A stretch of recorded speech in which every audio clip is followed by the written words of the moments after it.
আসসালামু আলাইকুম রহমতুল্লাহ।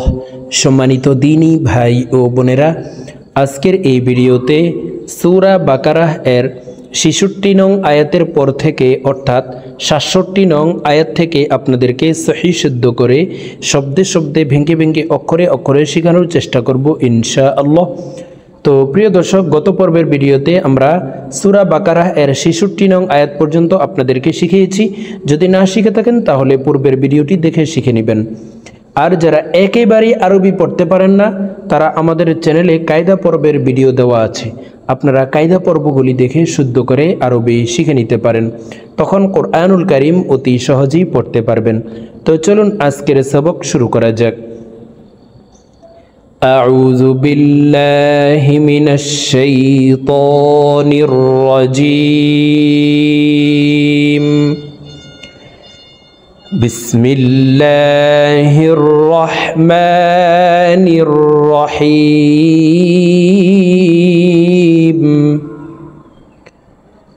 وإذ قال موسى لقومه إن الله يأمركم أن تذبحوا بقرة। প্রিয় দর্শক, আমি ভেঙে ভেঙে বলে দিচ্ছি, আপনারা আমার সঙ্গে বলে শিখে নিন। আমার সঙ্গে কয়েকবার বললেই সহিহ শুদ্ধ উচ্চারণ হয়ে যাবে।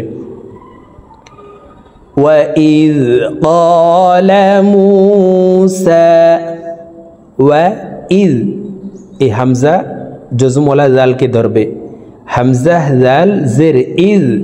وَإِذْ قَالَ ক এখানে এক আলিফ টান, কারণ জবরের বাম পাশে খালি আলিফ মদের হরফ, ডান দিকের হরকতকে এক আলিফ টানিয়া পড়িতে হয়।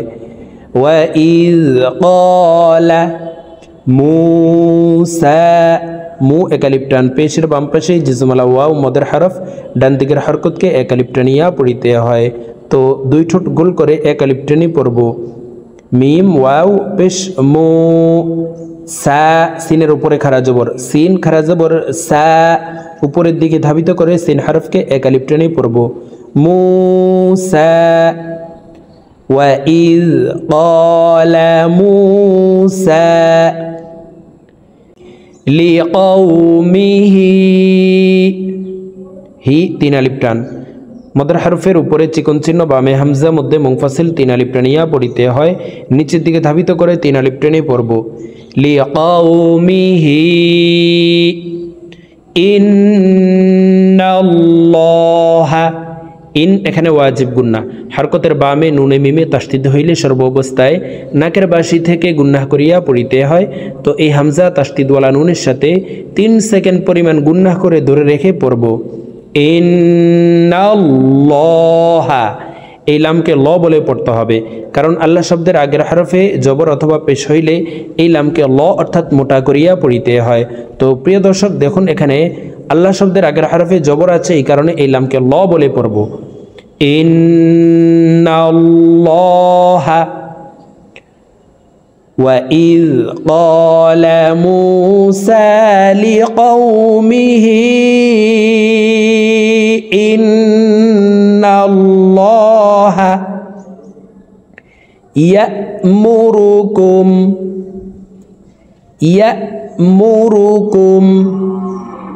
أَن تَذْبَحُوا, আং এখানে ইকফাহ গুন্না, নুন সাকিনের পর ইকফার হরফ তা আসছে, এই কারণে এই নুন সাকিনকে নাকের ভিতরে লুকাইয়া গুন্নার সহিত পড়তে হবে।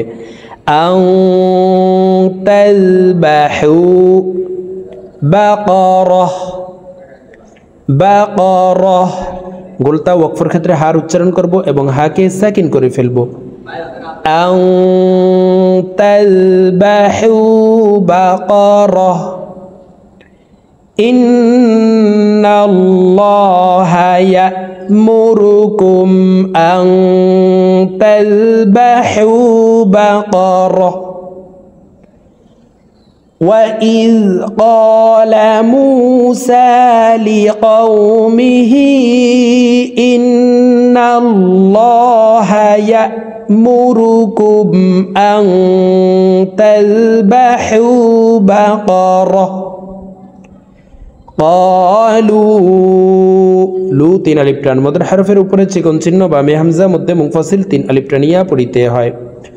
ক্বালু আতাত্তাখিযুনা হুজুয়া ওয়ার উপরে দুই জবর আছে। ওয়াকফের ক্ষেত্রে হরফের উপরে দুই জবর থাকলে এক জবর সরিয়ে ফেলে বাকি এক জবর রেখে এক আলিফ টানিয়া পড়িতে হয়। এই মদকে মদ্দে ইওয়াজ বলা হয়।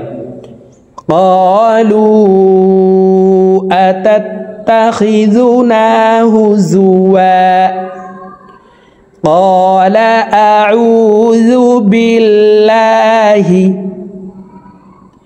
ক্বালা আউযু বিল্লাহি أن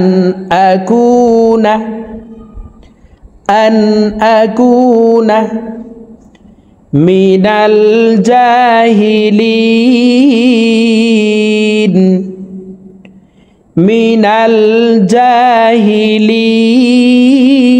الجاهلين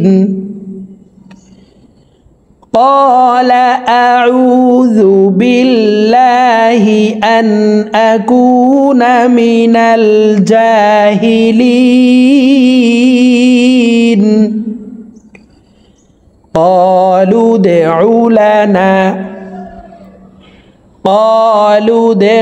لنا ربك يبين لنا ما هي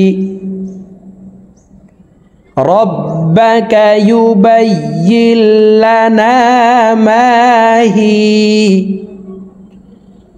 قالوا ادع لنا ربك يبين لنا ما هي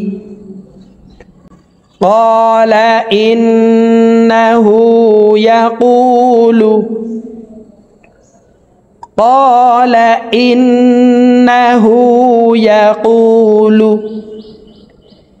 إنها بقرة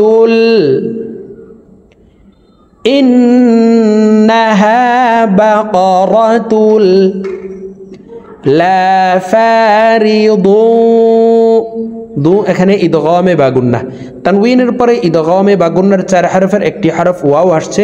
এই কারণে এই তানউইনওয়ালা দটি তাসদিদওয়ালা ওয়ার সাথে গুন্নার সহিত মিলাইয়া পড়ব।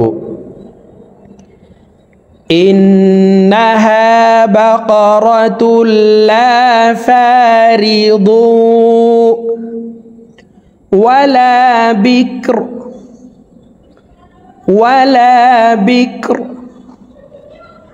قال إنه يقول إنها بقرة لا فارض ولا بكر عوان নুম এখানে ইকলাব গুন্নাহ তানউইনের পর ইকলাবের হরফ বা আসছে। এই কারণে এই তানউইনওয়ালা নুনটি এই ছোট্ট মিমের সাথে পরিবর্তন করিয়া গুন্নার সহিত পড়ব। عوان بين ذلك عوان بين ذلك فافعلوا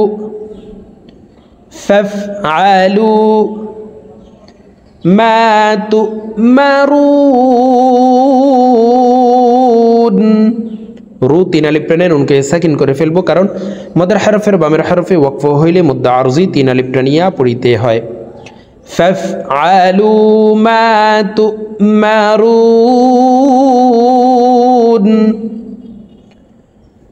আওয়ানুম বাইনা যালিক ফাফআলু মা তু'মারুন قالوا ادع لنا দাল কলকলার হরফ নিচের দিকে ধাবিত করে ধাক্কা দিয়ে উচ্চারণ করব। قالوا ادع لنا ربك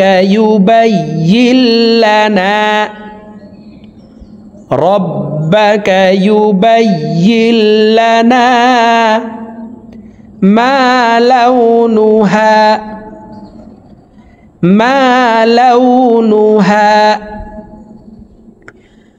قالوا ادع لنا ربك يبين لنا ما لونها قال إنه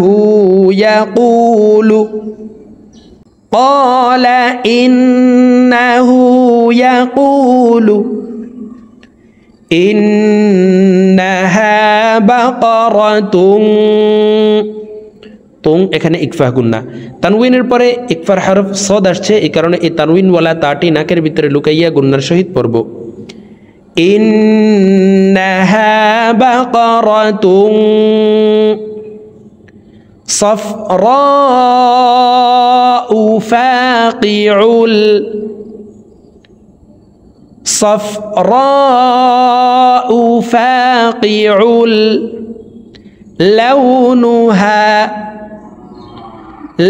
لونها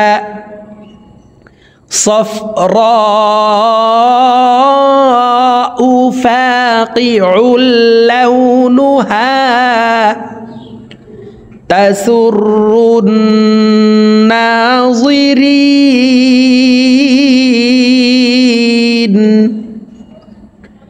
تسر الناظرين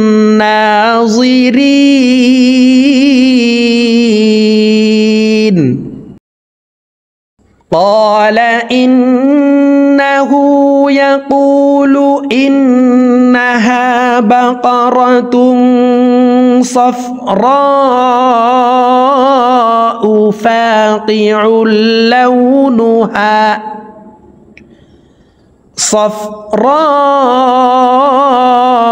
فاقع لونها تسر الناظرين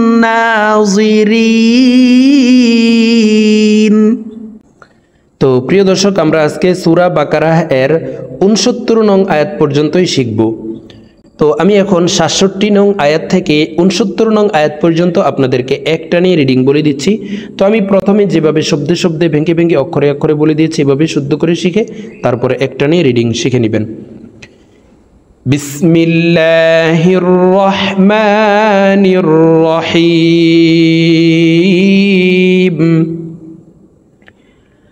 وَإِذْ قَالَ مُوسَى لِقَوْمِهِ إِنَّ اللَّهَ يَأْمُرُكُمْ أَن تَذْبَحُوا بَقَرَةً قَالُوا أَتَتَّخِذُنَا هُزُوًا قال أعوذ بالله أن أكون من الجاهلين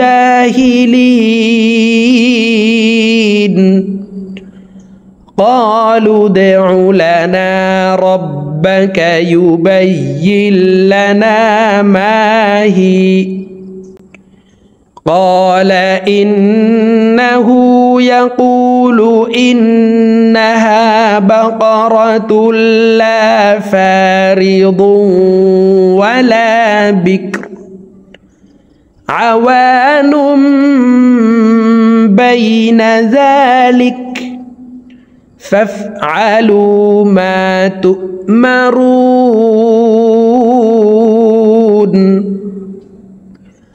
قالوا ادع لنا ربك يبين لنا ما لونها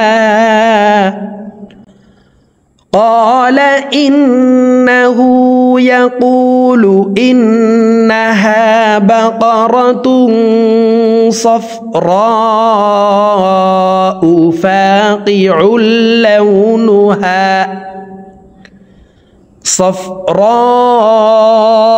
فاقع لونها تسر الناظرين